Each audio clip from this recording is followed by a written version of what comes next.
Which one of you did it? One of you did it! Which one of you made me the way I am? What you are? A vampire gone insane that pollutes its own bed. And if I cut my hair again? It will grow back again. But it wasn't always so. I had a mother once, and Louis, he had a wife. He was mortal, the same as she, and so was I. Claudia. You made us what we are, didn't you? Stop her, Louis. Did you do it to me?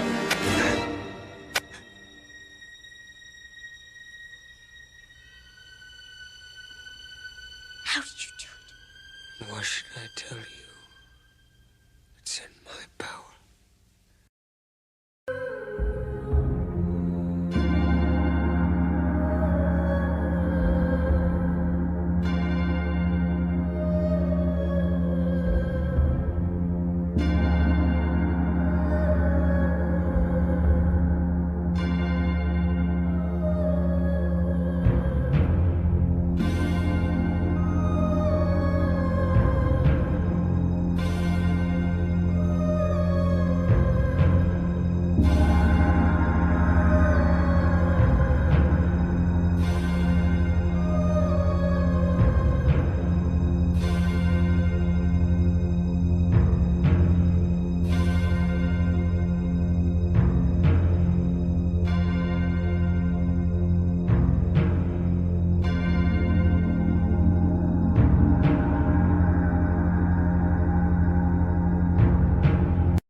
One, two seconds, 3, 4, 5. What are you doing? 6, 7. Why aren't you trying 8, to go get something? 9, 10. What is he 11, doing?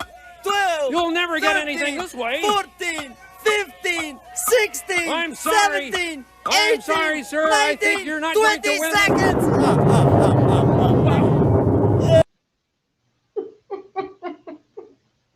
How am I supposed to read anything seriously now? Oh my God, that was a terrific intro. So, I am Elise Giamacco Carlson, and I welcome you to Duo Demonology, where we discuss subjects regarded by some as arcane, controversial, and mysterious, sometimes a little silly, and perhaps even forbidden. You're encouraged to contribute your questions and comments to our message board during the hour, which I will help to monitor. Please, in the interest of limited time, keep those to topic. We will try to respond to some of those while on air. Upcoming events at which Duo will be appearing are the Gettysburg Battlefield Bash from August 20th to 22nd at the Wyndham Hotel in Gettysburg, Pennsylvania.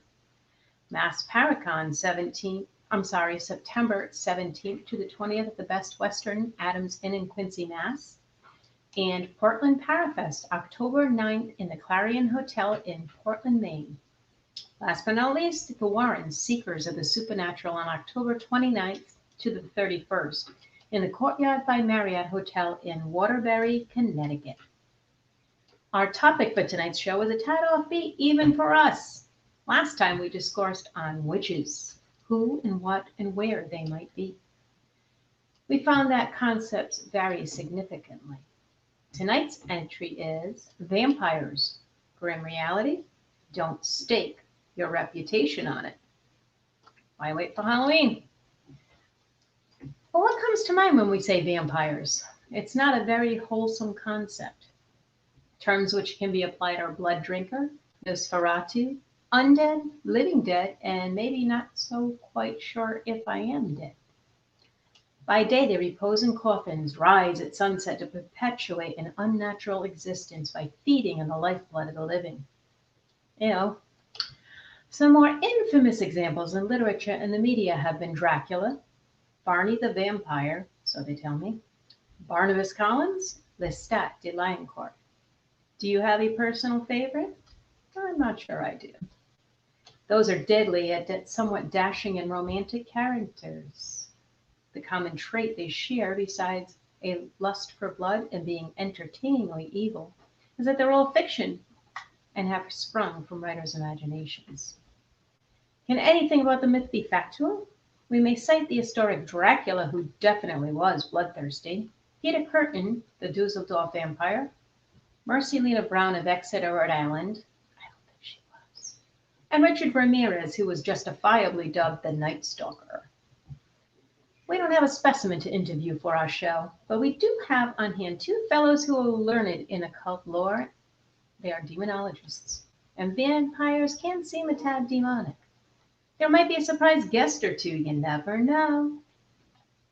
It is my pleasure to once again introduce our hosts, Deacon James Annitto and author Carl L. Johnson. All yours, gentlemen. Thank you, Elise. Thank you so much. Thank you. Excellent introduction. Oh, wait. Who's that? The Oh, Count? Really? The Count? The Count? Yeah, I had to put the Count in. I can't take credit. That's his idea. one. It was so serious. That was really good.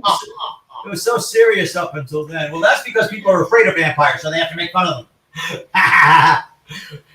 Also, great intro, Elise. Carl, always good to have you, even though we didn't Why, thank you. have some dinner with blood. Hematophagy. Yes. We're involved in that. Hematophagy. Hematophagy. Hematophagy. We have our special guest with us, one of them, possibly. Ooh. Keith Johnson with us, who's been on the show before. There's a reason. There's a reason Keith is here with us. Keith is, I consider Keith one of the two top experts in vampirology and vampire lore in the state of Rhode Island and in New England. Yeah, in New England, definitely. Let me. What's my favorite line from Dracula, the 1931 version, the great Bela Lugosi? To die, to be really dead. That must be glorious. Why, Count Dracula?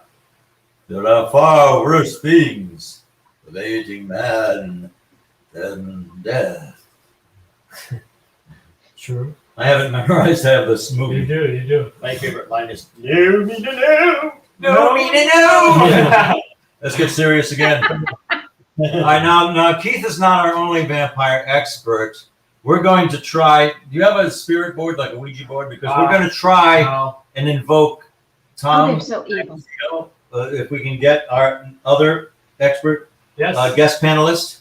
Tom D'Agostino might be joining us if he can figure out. I did send him the link. Well, Hopefully he called me while we were introing, so I'm going to get him. give him a call. Maybe he'll just be through the phone on speakerphone. But we'll have Tom D'Agostino as well. But of course, Carl was saying, your brother, you both, of course, kind of grew into this field, having your experiences, which probably helped you. And I know you love history. Hi, Tom. It's But Carl. understanding Mercy Brown, If you see which is one of our ones, and anytime. of course, Right. Elton Jones, that has its own kind Okay, of I'm going to have stigma to. of having Unless you, vampire. he had like. Do you have 1822 so- in your?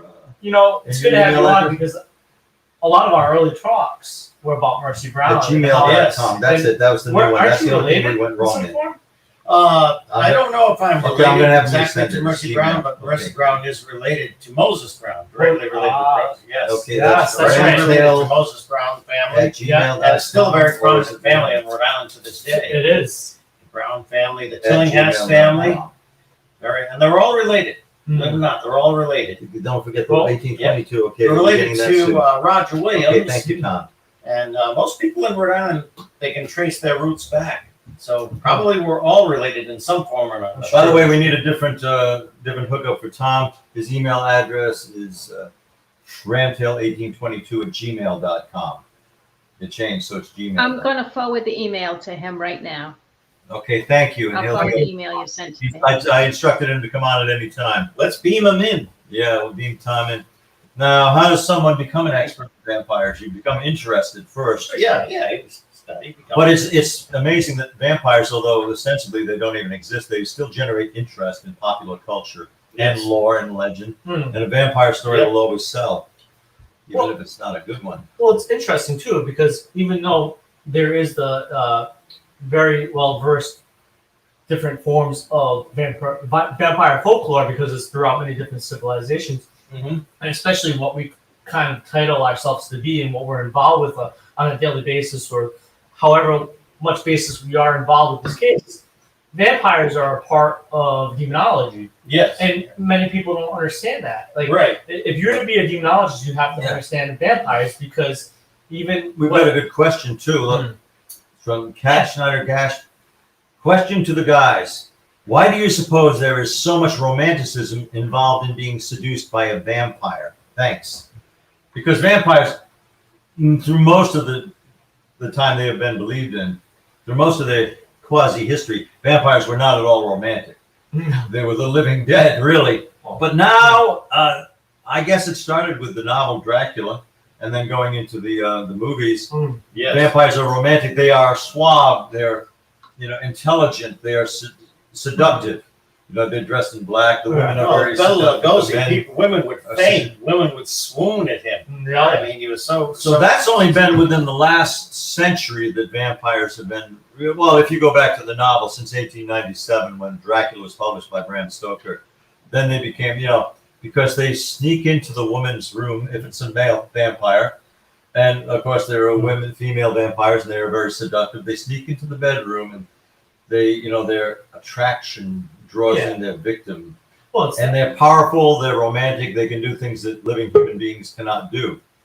Right? Well, it's a deception. If you think about it, like what I was trying to say to Keith is that a lot of it has formed in that if you are well versed in demonology, you understand vampires, because something we're titled off of dual demonology, the original basis by King James parlay version of it, where it was first introduced into became many people's incorporated hands, into yeah. demonology. King James said in demonology that vampires are basically demons that would possess the dead. Exactly. Not the living, That's but what they were. possess the dead. Well, that's not very romantic. No.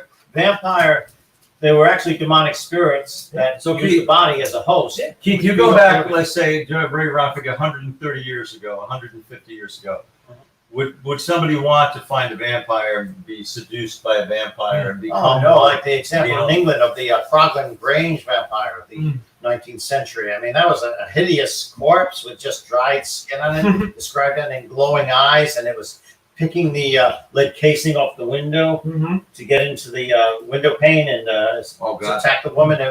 And supposedly they found it. It was just like a desiccated corpse. What about Anne Rice's genre of vampires? Suddenly they're romantic and powerful. Yeah. Oh yeah. And they're human but superhuman. Yeah, which is interesting. They have few drawbacks and a lot of advantages. Which is interesting because most anthropological views of vampires, or that history of it, is they were decaying bodies. They were evil spirits. Yes. AKA why the salt would work on them. Why, of course, maybe cutting the head off and sticking garlic in their mouth. Have no religious preference. They seem to do it. But they seem to do it, right? Yes, right. I do believe that we have a special guest, number 4 as well. So let me add Mr. Tom D'Agostino.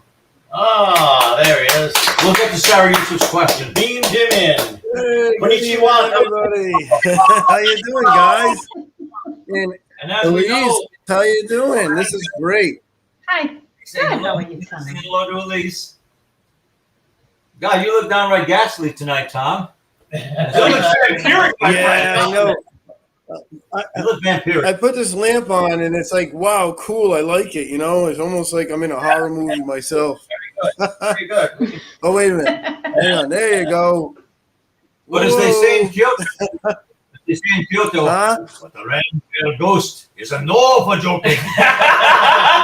Yeah. I know you are Kali-san, but the red ghost is a no for joking. So Tom, you know, we started off a little bit. Hi, Keith. Ain't seen you in a while. I know. It's good to see you, Tom. We'll have to get together again very soon. All right, enough conviviality. Why do we? Oh, yeah. Oh, yeah. Sarah Yusuf asks us, in terms of romanticism, is the same concept that why there is an appeal to demonology. Could the attraction be baiting the trap? I think Tom should answer that as he just first came on. Tom, if you want to give answer to that question. We got a question ready for you. Ready for you. Okay, hang on a second. I want to turn this mic up. Wait a minute, it's right here. Go ahead, say something. Tom spins me right round, ready right round, like a record. There you go. Round. Now, this I one love of our that song. Hey, come on. best listeners and friend, Marilyn. Yusuf, asked, in terms of romanticism, is the same concept that why there is an appeal to demonology? Could it be the attraction is baiting the trap? You know, like Well, in other that's a words, really nice. I mean, isn't that a cool question? fighter to the fly. That's a great question. Another line from I Dracula. love that. Fighters. The attraction of vampires comes from, I mean, probably the beginning of humanity, because don't forget, every single culture has some sort of blood-sucking demon in one way or another. And demonology, a vampire is a demon. You know, so it must actually work in the same concept, don't you think? Yeah. Well, demons have to have some power of attraction if they're going to seduce people into, errant ways of thinking and behaving. Yeah. So Right. some demons, even if sort of being repulsive, they can also take on a very pleasing form. The thing is, television has done a lot for this too. I mean, in every single way, you see shows like Supernatural and all that. But the concept that why there is an appeal to demonology is it's always been here.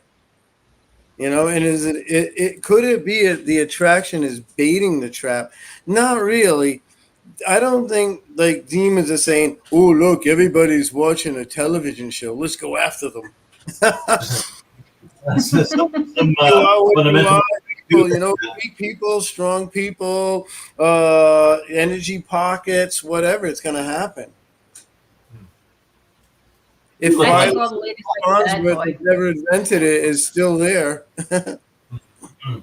True. Yeah, very true. Well, now, who here is familiar with, who isn't familiar with Barnabas Collins? Oh, yeah. The Gothic soap opera Dark Shadows that spawned the character of. Is that a drink? His brother Tom Collins. That's a Tom Collins. Yeah, you're a Tom Collins, so you are a drink. Yeah. That's a different guy. Yeah. No, actually, the reason why I wanted to start writing was when I started at like 12 years old reading Dark Shadows novels, Barnabas Collins and stuff. I still have it in my dresser. I still have the original one I read that wanted me to become a writer at 12 years old. Yeah. That's your direct influence. And you, good sir, had met the actor who portrayed Barnabas Collins, Jonathan Frid. Did you not? Yes. Yeah. Keith and I met him. Oh, you want me to tell the story? I just sat and spoke with him. It was a dark and stormy day. No, I was going to Rhode Island College, and I was in the music program, and I was talking actually to the whole, director of the music program, and we had a nice chat, and we were talking about the fact that he wished he could actually take lessons or practice more, but be in the head of the music program. He's always at a desk. And he said, well, I'm going to lunch now. And he goes, if you'd ever want to drop in and say hi, go ahead. But my friend is here. And who walks in but Jonathan Frid, his best buddy. Oh, my goodness. Oh, my God. That's Jonathan Frid. Yeah. So it was kind of cool, But do you it's not think like jump up and go, give me your autograph here. But it was kind of unexpected.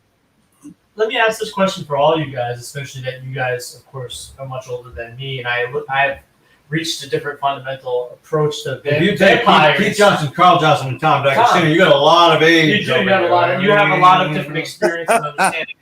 But in the more modern experience. but in the more modern sense, we have like all these interpretations like True Blood, Twilight, all this crazy crap. Right. That has twisted the story of the true history of vampires, or what I like to really call them, revenants. Is that I think they're revenants is always one of my favorite terms. But I think you believe, guys, that it has hurt the history of vampires. Like of course, you have the now they got such a lousy reputation, unlike before. These girls.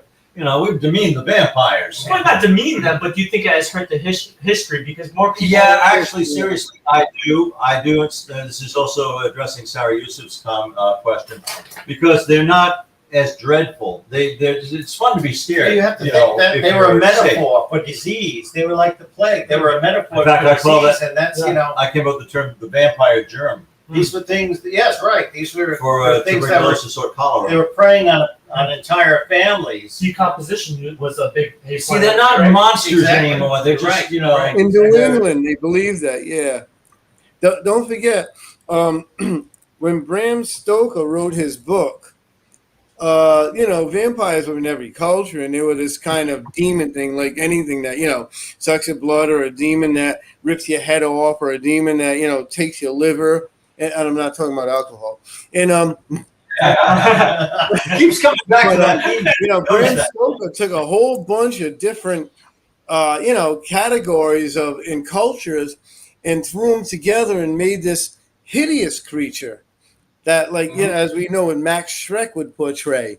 Then it was Hollywood later who took, the vampire as this romantic creature and just kept going and going as this romantic creature. But the New England vampire, like Keith was saying, it was like some sort of spectral ghoul who rose out of the grave. It wasn't even a human persona. It was a ghost. So now we have all this. And it was great because in 1744, I believe it is, Voltaire, don't forget, he's a very famous writer. At that time, world renowned, and people are coming to America at that time in droves. And you have them taking his writings here to the country.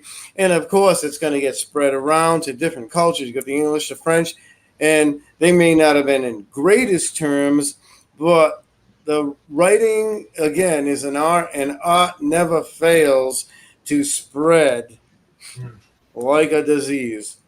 Yeah. So a good disease, of course, that we want. So Voltaire said a vampire is something that actually feeds upon the human, bites the neck or the stomach area where it can't be seen. And then these people, they contract consumption, they get ill and die, and then they continue to feed the same way. So that was a huge hint on why probably the New Englanders really took this to heart. Elise, do you see any questions that kind of need to be addressed or something outstanding? Yeah, I think New England history is fascinating for sure. Yeah, it is. Very. Like Romania, talking about Bram Stoker, you look at, I know Vlad Tepes was a small influence on Bram Stoker, but Vlad Tepes and the history, he's a heroic hero. He's a hero in his country. Yes, right. But you look at the Slavic belief of vampires. Yes. You look at the stone. What it begins with an S? What's the name of the vampires in Romania? Well, there's Strega, and for Strega. Yeah. That can be Strega. Yeah. That can be witch or vampire. Didn't say it, call him Keith.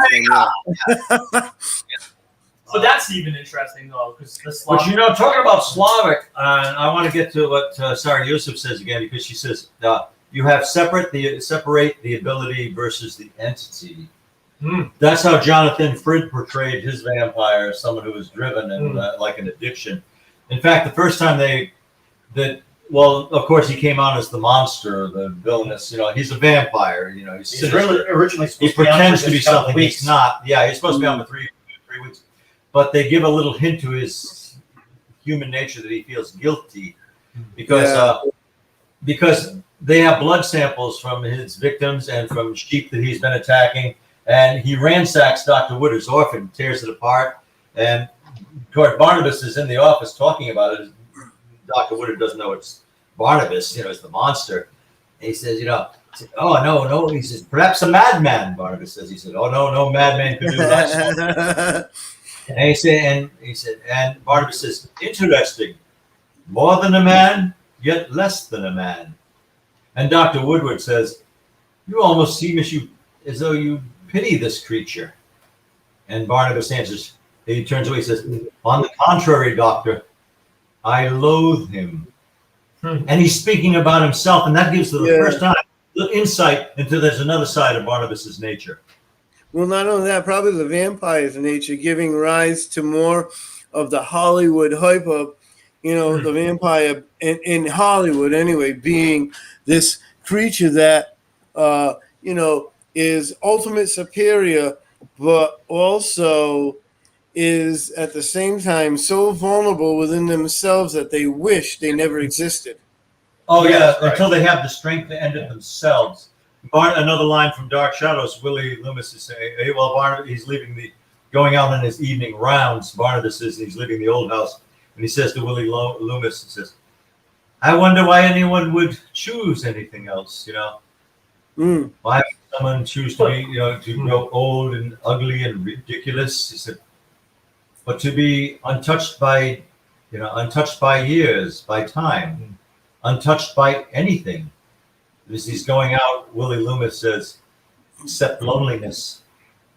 And what a dramatic scene in that. You know, as Barnabas walks out and pauses and thinks and then moves out, and the Robert Covert segue music. Yeah, that was perfectly timed. Gave me So chills when I perfectly first timed. saw that. Dark Shadows was we used to, when I was a kid, we used to, because school got out at like 3:00. Yeah, and I only lived like we could actually cut through a house yard, and they let us from the field and right to my house, and we used to like fly home to turn on the TV with all the static and everything else and watch Dark Shadows. Yeah, it was kind of cool. That was the phenomenon in the country as far as most popular entertainment. soap opera. Oh, in the yeah. country at the time, yes. That's crazy. In 1967, 1968, 1969, everybody knew about Dark Shadows. It was there. It was Yep. its own zeitgeist to it. It was prevalent throughout. And a the lot of country. people thought it was live because they went right on with the mistakes and everything like that. If somebody Oh yeah. I can't stand to watch Those those bad. reels. Those you can watch it on YouTube. Dark Shadows Goofs volumes 1 through 10. I can't do it because they're my friends. I see them as my. I can't watch it. Oh, it's awful. They knock over scenery. not live TV. The first season didn't have Barnabas in it. They had to bring him in to kind of give it to kind of give it a blood injection. An infusion, yes. An infusion. What's crazy though about Dark Shadows and the interpretation of how they play the vampire with humanity. If you look at, even though it's only 3 generations old and not really, I don't think really Greek mythology, but if you look at the scriptures of Delphi with the Book of Vampires and Ambrosio, he didn't want that. It was a curse. He is said to be the first but it was a curse for him. And so there was humanity to that because he had no choice at that point. It was every god like Artemis and then Hades kept laying these curses down upon him, and then he has immortality because they felt bad. Yes, right. You know, they felt bad, right? They They give felt him bad. immortality, so he suffers every day of his That's life. right. So there's a Exactly. humanity even within that, and that's not Hollywood. Even though that is a mother and son's vision, supposedly, it's still like that was 90 years ago, and that's before what we call Hollywood. in Grecian, tradition, the chthonic gods that are the underworld gods, which balance the over gods. The nether gods always have their foundation. They always have their place. Even with Ambrosio, though. Yeah. And here in New England, in Vermont, in 1793, got Rachel Harris. Ooh. Not only her father, but practically the whole town turns out, over 100 people, to witness not only her Actually, it's like 500. 500. Yeah. And we're not talking about the Middle Ages. We're talking about the 18th century. Yeah. A century age of enlightenment. Yeah. To watch somebody get cut open so they could remove the innards. I bet you if they had like balloons and things, they would have had those guys in the shopping carts. Get your programs, get your programs. Without the program. Yeah, Keith, there was another one too, not too far away. Remember that? It was not only Rachel Harris, but the Burton family. Yes, right. Yeah, Right close by. Yeah, right. These guys on here. Yeah. Oh my God. Centuries I mean, before the female Dracula. And they had the blacksmith, Timothy, what was it? Timothy Mead. Laying his blacksmith's forge so they could, burn the stuff. Right, exactly. There. You guys seem like you're enjoying this discussion. I mean, what is this? It was either that or Ozzy Osbourne. Well, I don't know. Ozzy wasn't born yet, so I had to take the. I'm sure he wasn't born yet. We don't, but do we really know? And in 1796 in Rhode Island, we get Stephen Staples, his daughter Abigail Staples, and of Does course, it ever stop? Why so many vampires in Rhode Island? well, it seemed to be concentrated here. It eventually concentrated, but of course, he did a petition to the town council for permission to exhume his daughter, dig up his daughter to try an experiment to save his life of his other daughter, who was she had married Stephen Chase, and she was sick, so he wanted to try an experiment to see if he could cure his second daughter from her illness from consumption. And he was granted permission with. Well, nowadays people are challenging easements and they're looking to expand property abutments to build on them. Yeah. Back then, you're talking about, can I dig up my relative and Yeah, this he is a was vampire. granted permission with the stipulation that he give his daughter a decent reburial after he's tried his experiment. Oh, that was nice. That was Yep. capitulating. 1796, and then of course we've got the famous Tillinghast case, Sarah Tillinghast, in 1799, right in Exeter, Rhode Island. Remember, Tom, I said you'd be on for like 10 minutes? You're not going anywhere. We need you. We want you Do stay I with have us. to open a beer or something? Tom, what Nothing about, more exotic? what about the Plymouth case? Case in Plymouth. Plymouth in 1820, what was it, 1824, 1822, the very first, the 1820, I think it was, right? The very first Plymouth advertisory and media. And it was on May 4th or something, the very first episode, at public, the what do they call it? Publication. Where they actually, they talked about where the whole family died, and they buried the person face down, the girl, 15-year-old, hoping to save the mother and son, and it didn't work. Think of that. You bury them face down, thinking, "Oh my God, they'll just dig away." Right. Like you can take over people's souls and kill them, but you can't tell your direction. Yeah, right. This is the same. Yeah. Yeah, But actually, the Plymouth it was a Plymouth Advertiser and something else. Yeah, I know. And you want to hear the funny thing about most of those vampire cases? Vermont, Connecticut. Guess where they all came from? Jewett They all migrated from Rhode Island. Yeah. Wow. Yeah. So I have a question. In this. Yes. So I don't know if I trust you guys now. Are you ready to turn it up?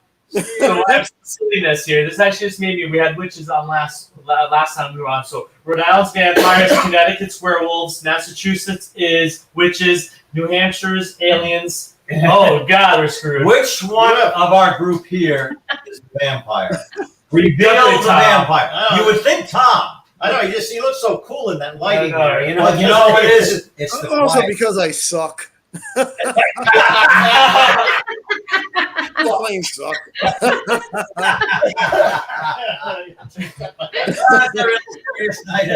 So I want to get an opinion on that, everybody here. What is the craziest thing that you see in modern interpretation of vampires that is laughable, like that's been misinterpreted? To me, it's the stake. Like the stake is the trunk. Oh, So when you stake it to the ground, it either can't move. Oh yeah. It was also iron because guess what? Jinns and all mythical creatures are afraid of iron. It wasn't a wood stake; it was an iron stake. And why does not the vampire show up in a Besides, they're mirror? already dead. Yeah. Right. Because mirrors, in antiquity, mirrors had a lining behind the glass was a sheet of silver. Yeah. And the Oh, hang vampire allergic to silver. Well, I spent too much for him to drive him away now. Well- But because nowadays you can see a vampire in a mirror. Yeah. Right. I'll tell you who the vampire is, the quiet one. Elise is the vampire. Yes. Don't take this the wrong way, but she's the queen of the damned. Ooh. I just needed to get a drink. Hey, why wait till Halloween? Johnston That's a good Historical movie. Society. Yeah. That's the subtitle for president of the Johnston Historical I've been Society. working all day. I need a glass of water.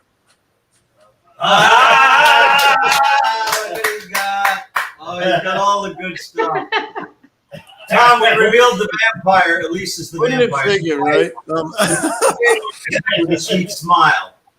Not the gas. To me, the funniest thing about the vampires is they're like so romantic and beautiful creatures, you know, and everything. You're dead. You're rotting. How the hell, you know? They can be dead and beautiful. Yeah. Well, Yeah, no, like, you know, like they put Brad Pitt as a vampire and Tom Cruise, you know? Yeah, I mean, Yeah. yeah. you know, like consumptives was sometimes considered attractive, at least in certain stages. It was. Pale skin, the pale skin, the lips, you know, the ruby red lips. Well, Anne Rice in her novel Interview with the Vampire, and then the Vampire Lestat, and then Queen of the Damned, she explained why the vampires are generally beautiful because they would select their victims. There was a mockery against God's creation to select beautiful people. Yeah. But I think it was basically Now just that, and well, it's so beautiful when they bite you and, you know, take your whole. But anyway, no. But Keith had a good point there. You had a great point there. About the consumptives, Yeah. you know, they're considered attractive. The alabaster skin, ruby lips, you know, and the really pale and drawn. That was some Little arsenic in the morning. Rich people, yeah, the wealthy Some of thought that it was was so cool. And even Lord Byron said, what was it, 1826? If I was going to die of some disease, it would have to be consumption, which made it an artistic, romantic disease all of a sudden. You know, and these rich people, they're like, oh, dressing up like that. I'm sure those poor farmers who are losing 6, 7 children in 4 months weren't too happy about that. Right. Oh, yeah. Lord Byron projected a vampire image. In fact, he'd like to be known as a vampire. Yeah. By day and all that. And he had he wore a cape and his collar turned up, and so he had a club foot, so he had a cane, and so he was a romantic vampire. Yeah, I do that because of the hickeys. But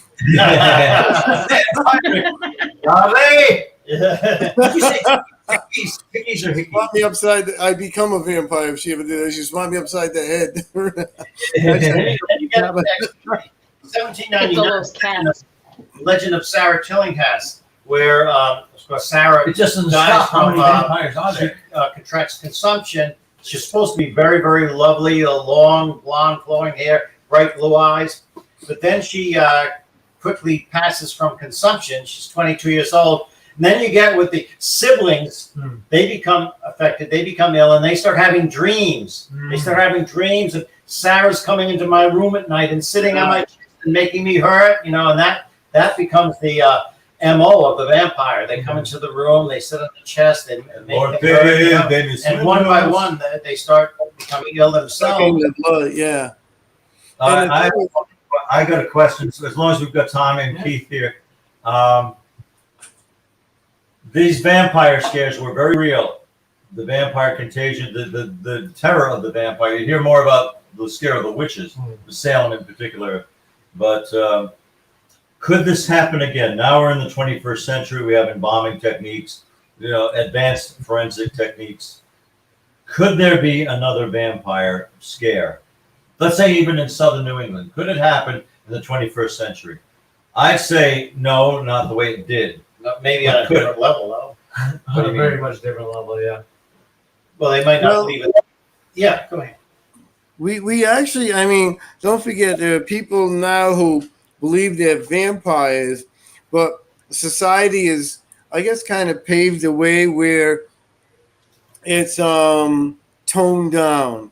They have the sanguine ones and this and that and the others, and they say, oh, yeah, you can't live forever.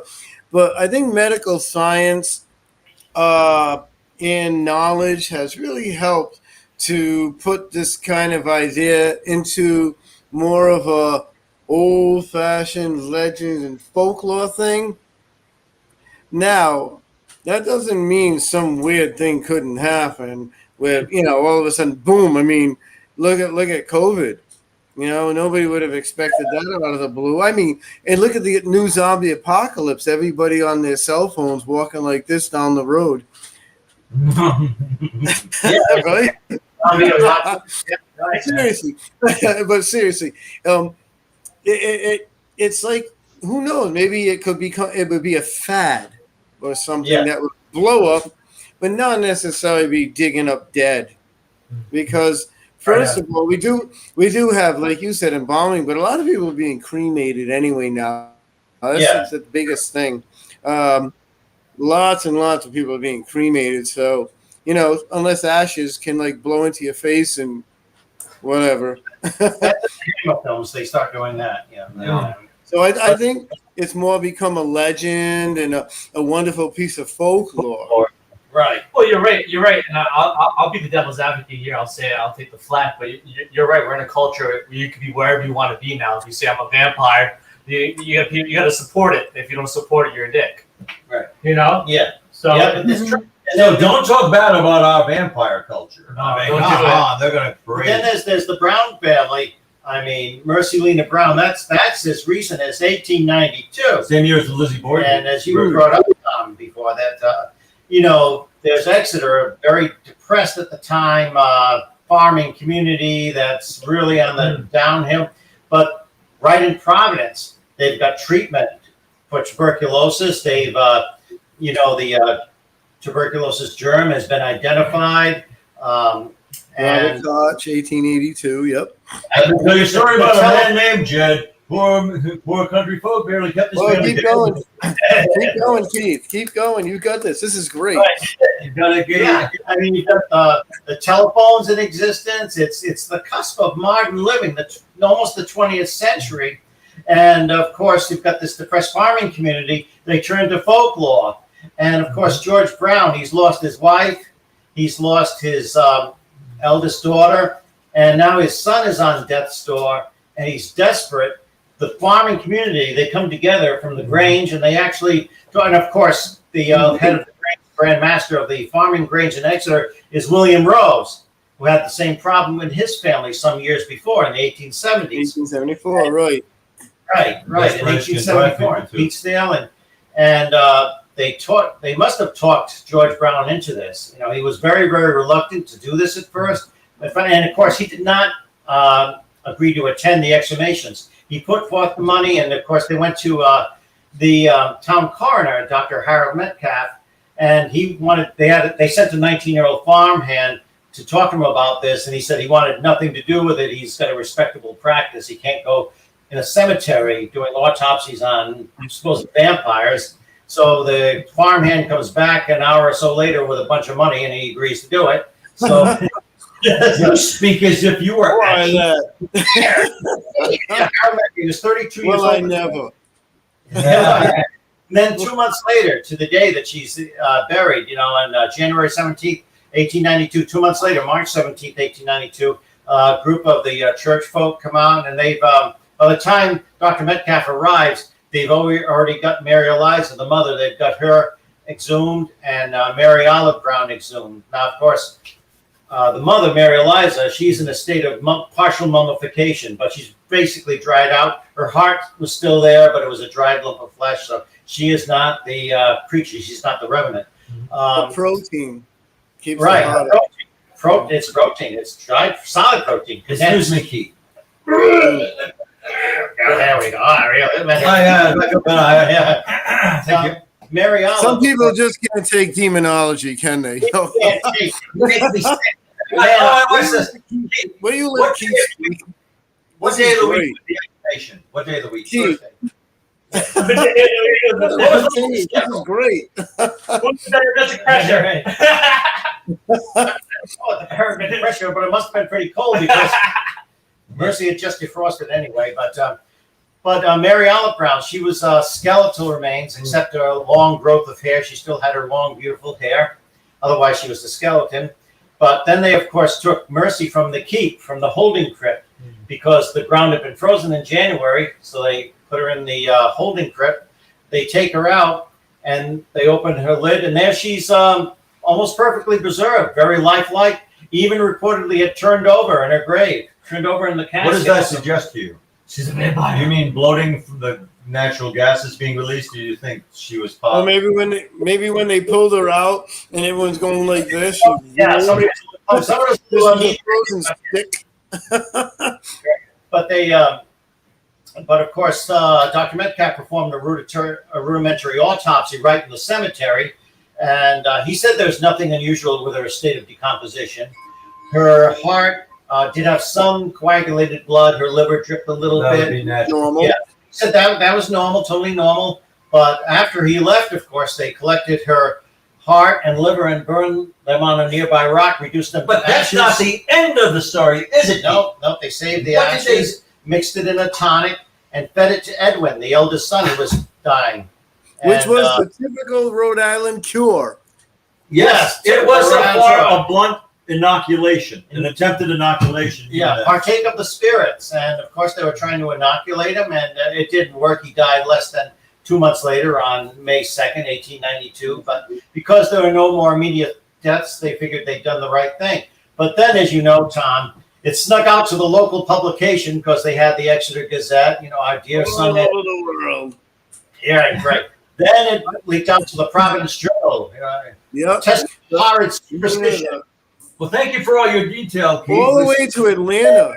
Hey, you know where they probably got that idea of like burning the heart, the liver, the lungs, and like drinking it? Because remember, ancient warriors used to burn the hearts of their conquered kingdom. Like they take the kingdom and they take the king or whoever it was, the general, whoever that was the highest in command. They'd actually eat the hearts, thinking they could take and gain their power. Yeah. And that's where I'm. That's where that came from. I've eaten chicken hearts. What does that say for me? Well, then you're still robbing of from He ran away. Afraid to say he ran away in a cowardly way. I never did. But why the Vikings, of course, drinking out of the skull of their conquered, skull. Upon that. So if you, I talked about I think there's a lot of witches that died because of them being called witches. Yeah.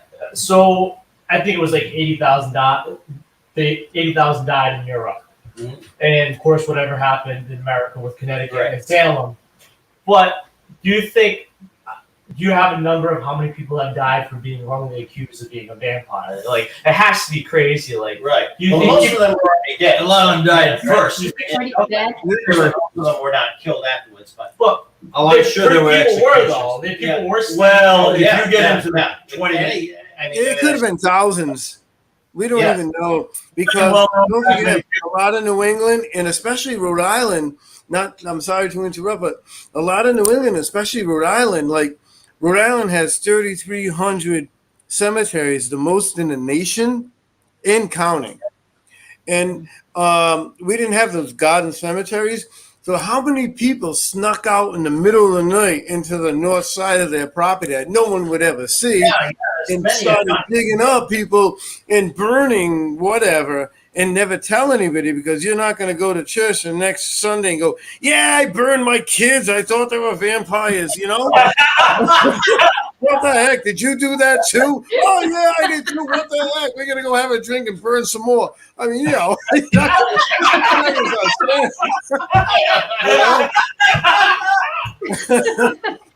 So, I mean, how many thousands could have this happened? I suggested such a serious So we'll never know. A lot of them were in major cemeteries, but and then it was of course. Never mind the rest of the New England. We've had enough vampire history. I believe you. You got your point across. Nancy Young. Well, and then they're gonna bury it under the rug because a lot of these people were legislatures and colonels and things, really high. They weren't stupid people. They were very, intelligent people. So they're not going to go around, and yesterday I dug my whole family up and torched them, in the family Bible or something. Right. Only in Rhode Island, folks. That's how shush, So that's why you don't learn it in high school. Yeah, there's Captain Levi Young. Keith is busting to tell us about but- Nancy Young. Yeah, from Foster, Rhode Island. Elise has been to 1827. her grave, I know. She was known to be quite an intelligent young woman. Now, for that to be on the record from all those years ago, she must have been exceptional for them to say And he that. was very intelligent. The father and mom were. Yeah, Captain Levi Young, yes. And of course, he had her body burned. As his other children were starting to get sick, he had them gather around and inhale the smoke from her burning body as she was consumed. Inhale it and to inoculate them. It didn't work, but that was the idea, to inoculate Remember, them. Tom, you and Elise and I stood at that You did the place where same that thing? actually happened. No, I didn't breathe it in. I stood at This is always the best thing. Yeah, I still. Yeah, I can give me do that. Dario. I gotta tell you, it's more fun coming on this show than it is anything. You know, other terms for vampires that are not as well known: sanguinar and lamia navitas, which means energy vampire. Yeah, definitely. All in demonology. In government. Which is more modern too, with the energy. Yeah. The A lot of energy people, especially with parapsychology, that like using the mind, psychokinesis, people feeding on I other think there's a people. basis to a second. Yeah. You can feed off people's energy. Like if you met somebody, Yeah. have you met somebody that just like you talk to them and you don't really know why? They may be pedantic and all, but you can't figure out why you're so drained after speaking or actually listening. Depress you. Yeah. Yeah, and you're depressed. You just feel. Some people are natural energy vampires, and they're all perky afterwards. They perpetuate themselves by doing that. They just have a gift for it. Yeah, like our friend Constantinos has written about that, about vampires. How some And our people- friend Michelle. Really? That's cool. Ange, who's a psychic vampire, but I mean, she doesn't go out attacking people. It's if somebody wants to share their energy, that's totally by choice. But and she's a prolific author.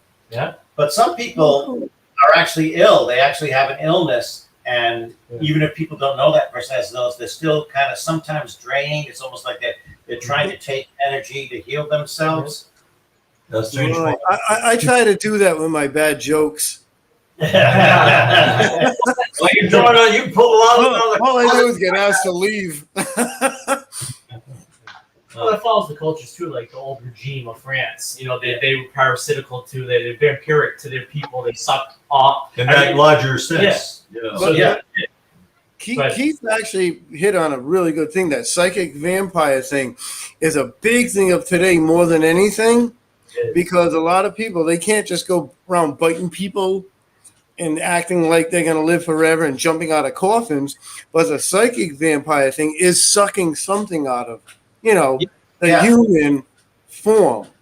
You're right. Not necessarily the blood, but the psychic energy. Right. Their soul. It's amazing to observe that.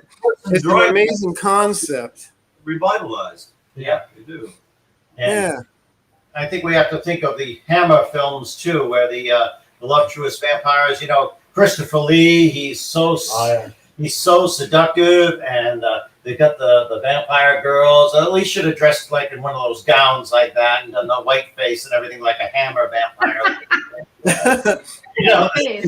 Because they had long dark hair. Yeah.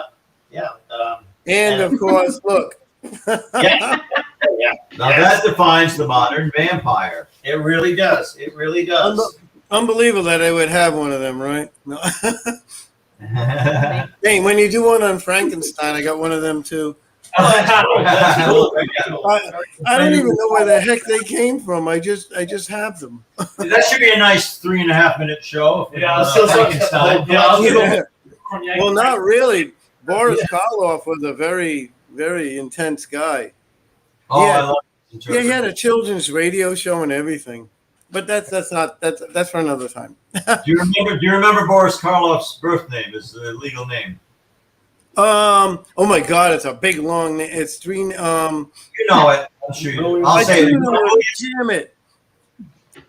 What is William it? Henry Pratt. That's right, Pratt. Yes. William And Henry you know Pratt. when his daughter was born, he named her Karloff, even though he never actually legally took that name. Wow, that's. Oh. Yeah. Yeah. And Bela Lugosi, his name was Bela Blasco. Bela Blasco, and he changed his name. I think he did legally to because he came from Lugos, Hungary. So Lugosi from Lugos. You know? Boris Karloff actually starred in a few other movies, like several movies before he became famous. Even Frankenstein didn't make him much famous as the Mummy. Which one was first, the Mummy or Frankenstein? I think it was Frankenstein first, and then the Mummy. Yeah. I got a picture of him like in the Frankenstein makeup, smoking a cigarette on set. Yeah, well, you see these stills from the movie. He smokes like a chimney. Yeah, he was quite a character. He did a lot of things for a lot of people and everything. He actually, he was a very generous person, right up to his death. In all the fiction, the vampires do not want, like you mentioned, Tom. It's a curse to them. They're believed curse. Even in Dracula, because Dracula is remorseless. Well, he's driven. He's become a monster. But in life. But even when he says to die, to be really dead, that must be glorious. And because if you live forever, think of this: you go through your life, right? Let's say you get married, and you live a good life and everything with something like I'm with Arlene, you know, and this is great. This is like almost ironic with Rod Serling's Twilight Zone episode when the two old people want to get they go to this thing and Richard Long's in it and he's like this, you know, with that kind of thing so he can be different. And they're showing different bodies so they can be young again. Yeah. And the guy is like, she's okay. She's like old, but he's like decrepit and full of arthritis and everything. And they're showing him different bodies. And he finally reneges on it and says, grow old with me. The best is yet to be. And the thing, you get married and you grow old with someone and you both die together. What happens when they die and you're there again? And then you got to do it all over again and all over again and all over again. And ad infinitum, seriously. How much heartache, even for the dead. The vampires cannot bear immortality after a certain number of centuries. An interview with a vampire. Because then Anne Rice goes like on her own ride, her own roller coaster ride, and then there's some of the vampires are 2,000 years old. But in her first novel, which I thought was the best interview with the vampires cannot withstand mortality because too much has changed. Their world, whatever concept of immortality, whatever concept or way of life made immortality attractive to them, has utterly been wiped off the face of the earth. So they die essentially of old age in that sense. You know, Bela Lugosi said, there are far worse things awaiting man than death. Yes. I was just saying that when Dark Shadows was going to be redone, not the one with Ben Cross, but there was another one in between. Johnny Depp one, you think that was terrible? Well, yes, but this is a TV show, and actor Alec Newman was going to play Byron Scoms. It was actually fair. He's very blonde. And kind of interesting take that when he's taken out of his coffin or discovered, when he's let loose, he's not perfectly preserved like we usually see Barnabas. He looks the same as he did 200 years ago. He's been rotting and wasting away for 200 years. So he's like this desiccated, horrible corpse, and he has to regenerate. Bram Stoker's original, Yeah, exactly. Yeah.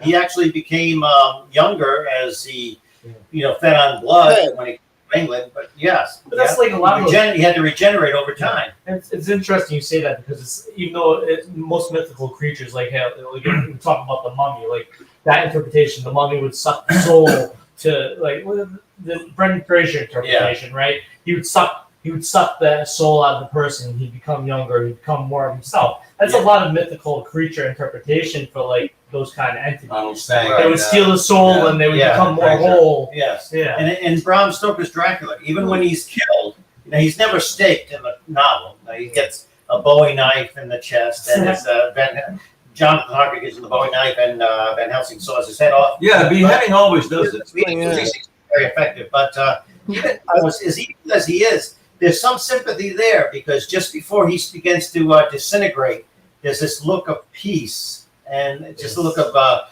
relief and peace that he's free of this curse before he starts to. And Dracula's main mission is to. And you know that's the New England vampire. That's really cool. That's what the New England vampire, the people believed, that you know the body was in the grave and trying to feed and stop from decomposing, and not the person was coming out, but the spectral ghoul, they call it, the ghost, to try and feed in the body, and that all comes. So Bram Stoker used that. But that must have gone way back in cultures, in history, to have that kind of belief in New England from 1700s on. Think about it. Yeah. Right. Now, I've even heard that in Scituate, when they were, of course, in the 1920s, 19 and 1920s, when they were moving these cemeteries to put in the Scituate Reservoir. Of course, they had to do a lot of relocating. Sam Turtelot was the chief engineer over there. He reported that, of course, if there's family members still living, the law was they had to open the casket so the relatives could view the remains. That was law at the time. And some of them would be perfectly preserved. And then as soon as the fresh air hit them, they start to, deteriorate very rapidly and crumble. But if it was an airtight coffin, if it was an expensive coffin, maybe lead lined, that they'd be perfectly preserved. Keith, that's a great thing you said, because there was Ace of Popcorn Snow in Dana Common. When he died in 1872, before he died, he had a lead-lined coffin made with a window so he could be viewed in case he died. In case. When he died, in case he didn't really die, he had a provision where someone would look on him for 7 days. And when he died, he was a vegetarian, and believe it or not, this is funny because he died carrying a pig carcass into the house on Thanksgiving for his guests. He lived mostly on popcorn and milk. Really? And so they buried him and they put him in the coffin, in the tomb, upright like this, and he was perfectly preserved. And his wife was like, okay, she relieved the undertaker after 4 days, actually, saying, well, hell, he died on November 25th. He's going to freeze to death and screw him. Really. And he was like that for 40-something years, perfect to the moment he died, in this lead coffin with a glass top until somebody broke the top of it as some sort of, vandalism, and his body withered quickly. In 1932. Yeah. So we're basically at that time, and I heard clock chime. And I will say if everybody could give a last statement about their opinion on vampires. I will say though, my last statement is, if you want to protect yourself from a vampire, throw the salt. We'll have to count every speck of that salt. Yeah, the vampires are very tedious. You spill salt. They have to pick up every grain and count every grain of this salt. But everybody's last statement, Carl. There's an example of people were staked in the heart. There's an example from a Danish bog find where a man, 1st century AD, his clothing is preserved, his body was preserved, and he was staked through the heart. You can see the hole in his garment where he was staked. But my secondary last statement, I'm waiting to meet my first real vampire. Really? Just go to the State House. Right out of you.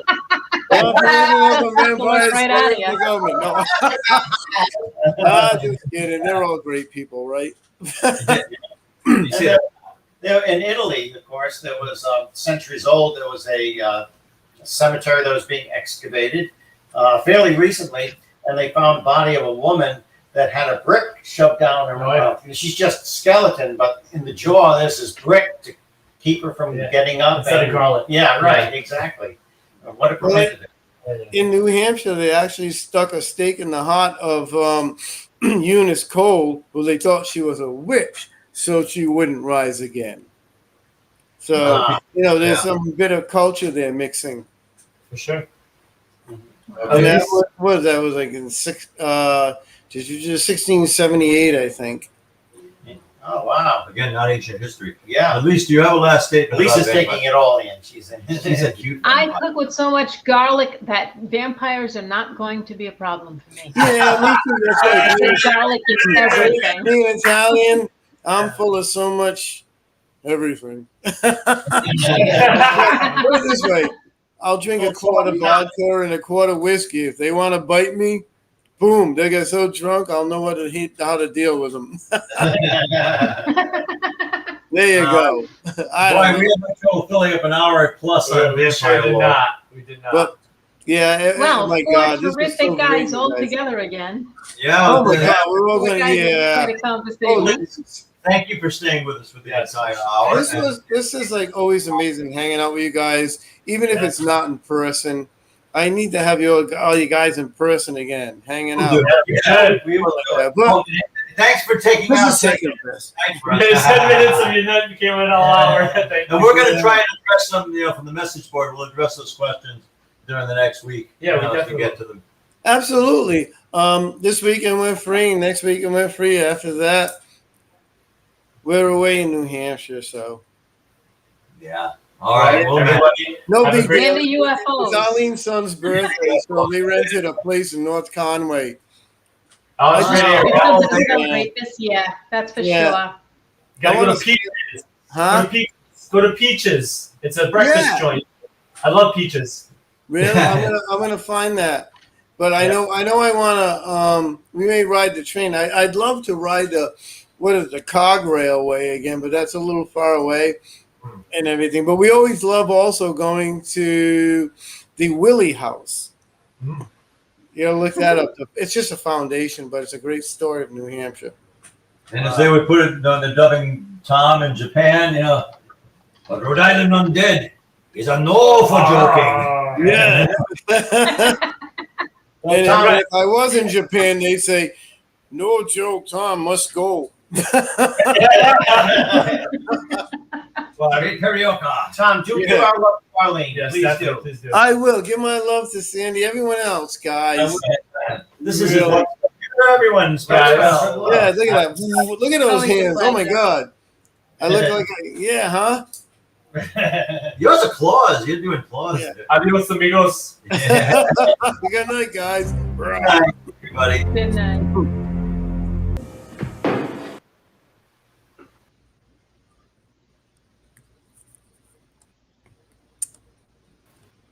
Ah, They're there we trying go. to There we talk. go. There we go. They're trying to talk to us from beyond. Tom, let me know when you're available to take a trip to Ramtail.